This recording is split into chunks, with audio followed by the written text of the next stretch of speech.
بەڵێ سەبارەت بە دۆخی سلەیمانی و هەڵکوتانە سەر بەرپرسانی پێشووی یەکێتی دەوەستم لەگەڵ مامۆستا جعفەر سیاسەتمەدار گفتوگۆی زیاتر لەو بارەیەوە ئەکەین کە ئایا بۆچی تێکەشەر و بەرپرسانی پێشووی یەکێتی بەم شێوەیە مامەڵایان لەگەڵەکرێت. ئەم کاتتان باش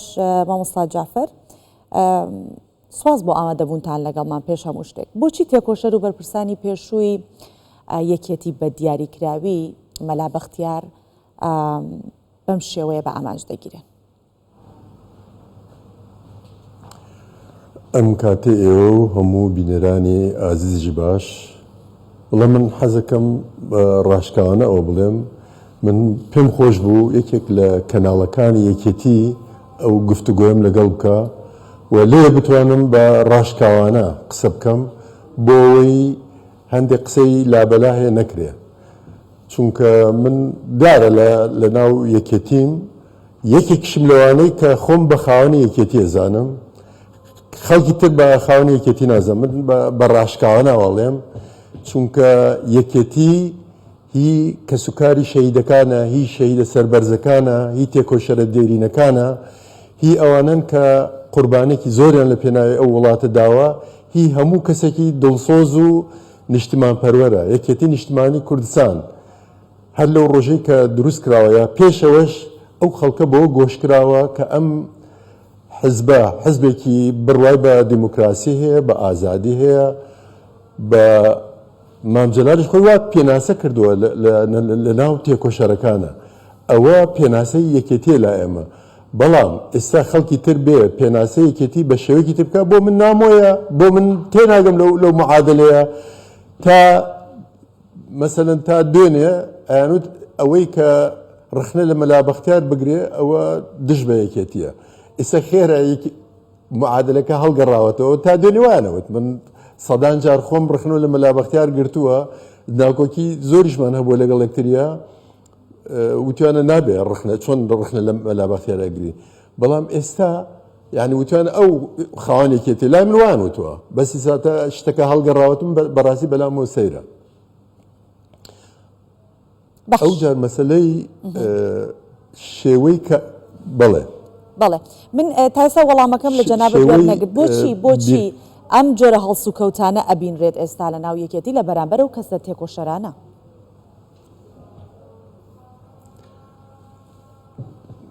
من بۆچیەکان بۆ بینم لە خۆی لە هەموو دنیا وایە بەسەوە بە شێوەیەکی مەشروع و ئاسایی ئەبێ. مەسەلەن یعنی ئەوەی عەرەب پێڵێ سەراع الئەجیال، ئەو یعنی ناکۆکی نەوەکان هەبوونی کارێکی زۆر زۆر ئاساییە. مەسەلەن تۆ ئەمڕۆ نەوەیەک پێگا کە عەقڵێکی تری هەیە، بیرکردنەوەیکی باشتری هەیە بەراورد لە ئەوەی کە نەوەی پێشووترە. بەس من ئەوەی ئەبینم ئێستا ئەوەی لە ناو یەکێتی ئەگوزرێ بەداخەوانیە. یعنی ئەوەی کە ئێستا هاتۆتە پێشەوە نەک لەسەر ئەساسی دڵسۆزیە، لەسەر ئەساسی ئەوەی کە ئەم کەسە چەند جوامێرە، ئەم کەسە چەند پاکە، چەند دڵسۆزە. با پرسیارەکەم بەم شێوە لە جەنابتان بکەم مامۆستا جعفەر. قسەکانی مەلا بەختیار لەبارەی دۆخی یەکێتی وەم قسانەی کە جەنابیشت ئەیکەی، ئایا پەرۆشی و ئاگادارکردنەوەن؟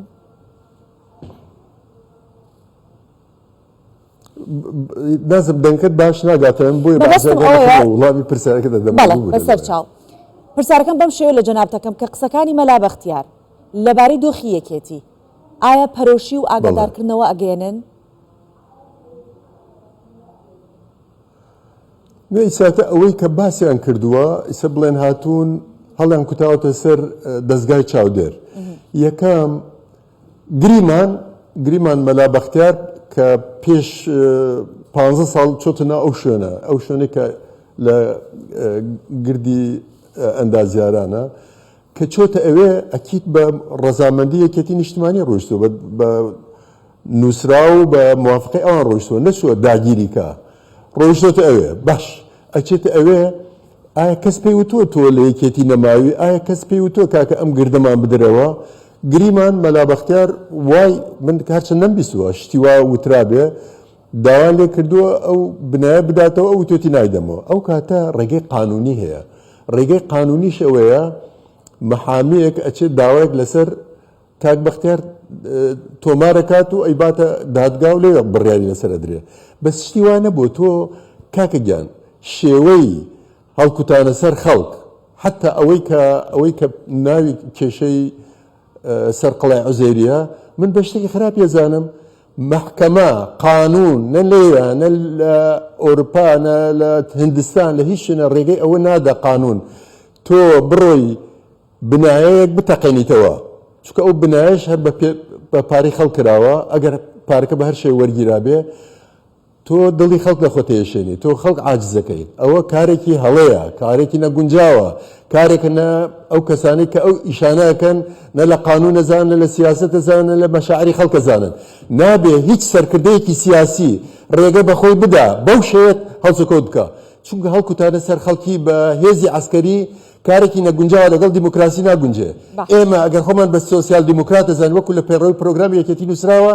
نابێ ڕێگە بدرێ خەڵک بە شێوەی عسکەری کێشەکان علاجکە گریمان تۆ مشکلێت هەیە لەگەڵ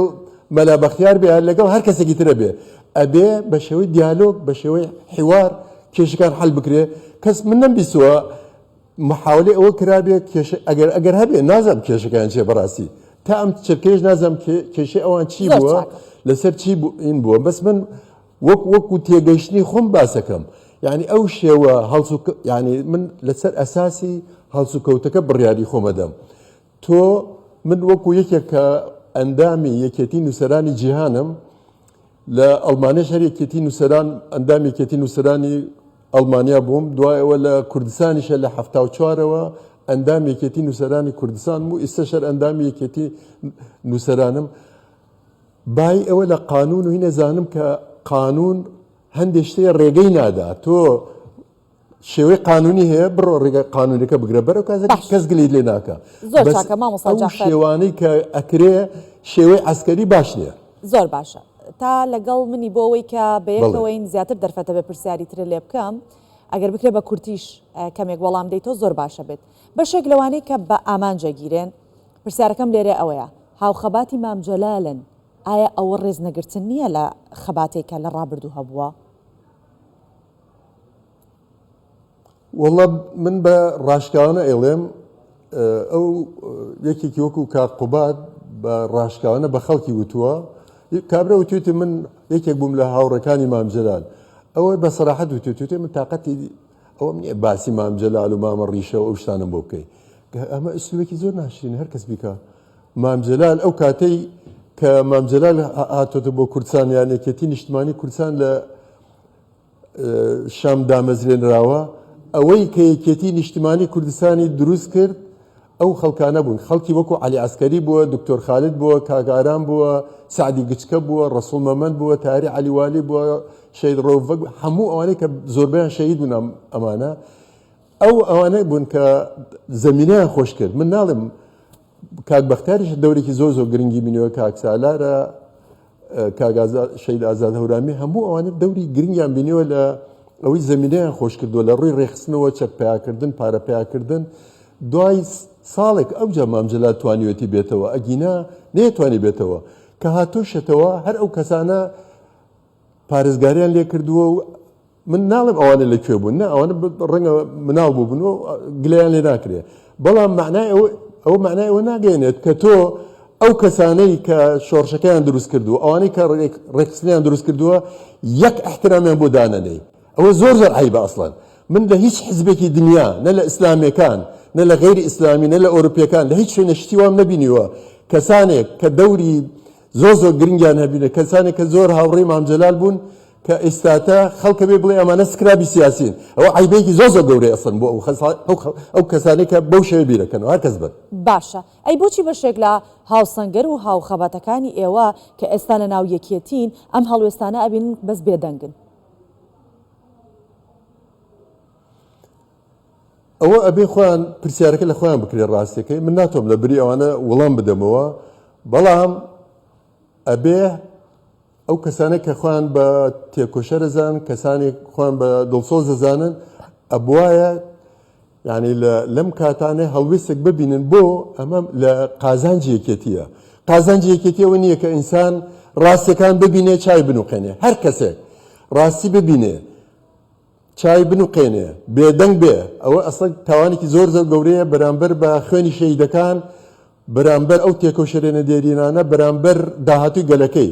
چونکە داهاتووی گەلی ئێمە ئێستا من حتا ئەگەر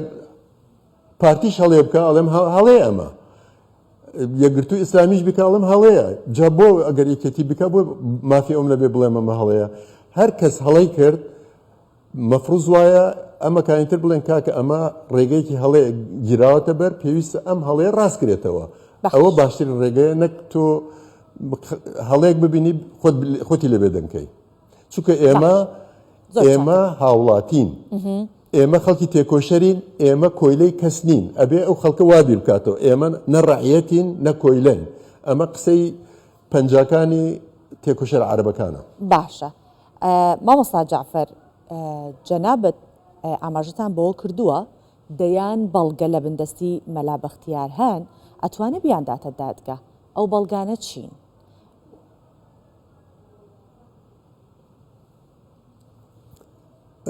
وەڵا بەداخە دەنگکرد باش ناگە بەس باسی بەڵگەکانەکەم جەنابەت ئاماژەت بۆ کردو کە دەیان بەڵگە هەیە ئێستا باسی بێدەنگیمان کردووە هەندێک تێکۆشەر هەیە کە بێدەنگە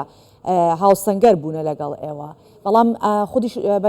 بەڕێزیشت ئاماژە بۆەکەی کە کۆمەڵی بەڵگە هەن بۆچی ئەو بەڵگانە نادرێتە دادگا یاخود ئەو بەڵگانە چین؟ من لە خەڵکم بیستۆ زۆر جار یعنی لەناو زۆر دانیشتنە باسی ئەوە کراوە کە مەلا بەختیار من دڵنیام لەوە بەڵگەیەکی زۆری لایە کە بەڵگەکان زۆرن و بەڵگەی جاجاشە کە پیان و تۆ کاک بەختیار بۆ یعنی کە وا ئەکرێ بەرامبەرت بۆ نایدێتە محکەمەی ئیتیحادی بۆ قسە لەگەڵ محکەمەی ئیتیحاد یا ئەو دادگانەی کە لە کوردستان هەن یان لە لاهای هەن پێویستە ئەو بەڵگانە بخێتە ڕوو ئەویش یعنی ڕاستیەکەی زۆر جار ئەوەندە حەزی کردووە پارێزگاری لە سومعە و لە ناوبانگێکی بکە و توێتی من شخصی خۆم نازانم ئەیدامیشم کەن کاری وا ناکەم یعنی من لەبەر چای خۆم ئەوان پێوتووە و ئەشدانم لەوە دڵنیام چکە من و مەلا بەختیار لە ساڵی 64 یەکترە ناسین من خەڵکی دەی پەرۆسخانم ئەویش کەسکاری لە پەرۆسخان بۆ لە هەر لەو کاتۆ یەکترمان بینیوە و دواتریشە لە هەفتاوە پێکەوە لەگەڵ یەکتر ئیشەکەین و ئەشزانم تا ئەم چرکێش من یەکێکم لەوانەی کە پشت ناکەمە هیچ هاوڕێیەکی خۆم ئەوانەی کە بازارێک هەنگاوی غەڵەت شنن هەر هەڵدم یعنی هەنگاوەکان ڕاستکەنەوە ئەوجا من بۆیە ئەڵەم سەرەڕای هەموو خلاف و جیازیەکانم لەگەڵ کاک بەختیارە بەڵام هەر لەو کاتانەی کە پێویستی بە من بووە پشتیوانیم لێ کردووە ئەو جار زۆرجە لە دانیشتنەکانیشە کە کراوە باسی ئەوە کراوە کە بەڵگەی زۆری لایە دەربارەی کاکە مەلا بەختیار نزیکەی 10 ساڵ بەس مەسئولی دەسێ کارگەر بووە هەرچی یعنی تر ئەبێ مرۆڤ تێبگا یعنی ئەڵەم چی زانیاری دنیای لابووە نازم خۆی چیەکە و چی ناکە بەس مەلا بەختیار پیاوێکی ئەوە نییە کە بڵێن تەنیا بێ مەلا بەختیار یەکێکە لەوانەی کە علاقاتێکی فراوانی هەیە لەگەڵ لە ناو یەکێتی لە دەرەوە یەکێتی لەگەڵ شیعە لەگەڵ وڵاتی جاجا ئەوە نییە بڵێن وڵا بە تاقتێنە لەو دەشتەیە و ئەتوان هەموو شتێ بەرامبەری بکەن نا مەلا بەختیاری ئێستا مەلا بەختیاری ساڵی 85 نییە کە بتوانن شتێک بەرامبەری بکەن ئێستا وەزعێکی جیاواز هاتووتە پێشەوە و مەلا بەختیار لەو بابەتانەیە کە ئەوە ڕخنەشی لێگراوەختی خۆی پیان وتووە تۆ ئەتوانی ببیتە هەوێنی کۆکردنەوەی هەموو ئۆپۆزیسیۆنی ناوێکێتی لە ناوێکێتی هەموو شتێکی معلومە دەیان گروپ و دەستەی جاجا هەیە و هەرێکە بە ناوعێک بیرەکاتەوە و بەشێکی خۆی ئەلان کردووە یەکێکی مەسەڵەن وەکو کاک لاهوری شێخ جەنگی بەرەی گەلی دروست کردووە لە ناوێکێتی بووە خۆ لەکوێ بووە بەرەی لە ناوێکێتی گروپی تریش هەیە و بەردەوام ئەو خەڵکە هەڵوێستیانە بووە حتا یەکێک لەوانە کە وەختی خۆی هاوپەیمانی دروست کردووە دکتۆر بەرهەم بووە ئەو جەم بۆی ئەڵێم گروپی جاجا هەبووە ئەو گروپە جاجانەش مەلا بەخت پیان وتووە خۆیان وتووە پێش 5 ساڵ پیان وتووە وتیانە کاک بەختیار تۆ ئەتوانی ببیتە هەوێنی کۆکردنەوەی ئەو هەموو خەڵکە و دەوری خۆت ببینی ئەو هەروتوێتی نا ئێمە بێ یەک ڕیزی ناوێکێتی بپارێزین و ئەوانە برای ئێمن و ئەبێ ڕێگەی ڕاستیان پیشان بدەین و ئەبێ وا بکەین ئەمە بکەین. جا من بەبەستەکەم ئەوە بۆ لەو قسەیە کە بریا ئەو برادرانە بە قسەی یعنی کاک بەختیارم کردن نەک بچن هەڵکوتنە سەر مەقڕێکە بەڕاستی یان شوێنێکە شوێنی ڕۆشنگەری شتیوە بە هەرچە من کەم چوون بۆ شوێنە بەڵام من وەکو ڕاستیەکە ئێڵێم ئەو شوێنە شوێنێک بۆ دیالۆگ بۆ حیوار بۆ گفتوگۆکردنی ڕۆشنبیرانە سەدان کتێب لێ چاپ کراوە شتێکی وانە بوو کە بڵێ دژ بە یەکێتی بێ دژ بە نەتەوەی کورد بێ. بەڵێ مامۆستا جەعفەر سوپاس دەکەین بۆ خستنە ڕووی ڕۆیاکانت لەبارەی ئەم کاردانەوانە و هەروەها دۆخی سلێمانی و هەڵکوتانە سەر بەرپرسانی پێشووی یەکێتی. سوپاسی مامۆستا جەعفەر سیاسەتمەدارەکەین کە لەگەڵمان بوویت.